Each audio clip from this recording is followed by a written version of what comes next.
it should be a part of our curriculum, that how to handle our body, because if body is there, everything is there, right? Career is there, and all spirit and soul and everything is there, only body is there.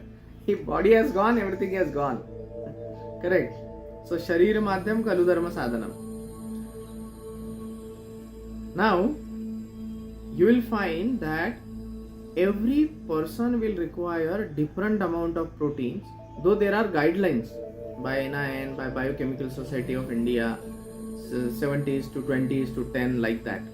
Okay, but at the same time, the 70 can be 65 and 70 can be 75, and that where over the long period of time it differs. It actually differs, and you will find that really, if you really have an insight of it, a person when stand in front of you, you can determine what this person is eating. You can become so much sensitive. Okay, any person, if he is eating, say for example, I'll tell you, a person who is eating non-veg, you'll find that there will be a buffalo hum. Very simple.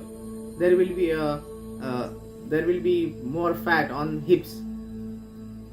There will be more fat below the belly button, more than required.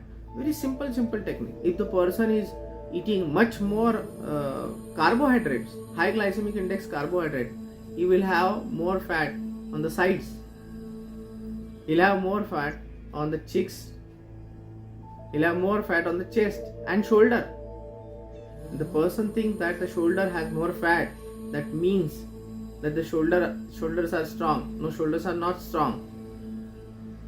Bruce Lee's shoulders were not fatty. Never fatty, right? They were strongest that time.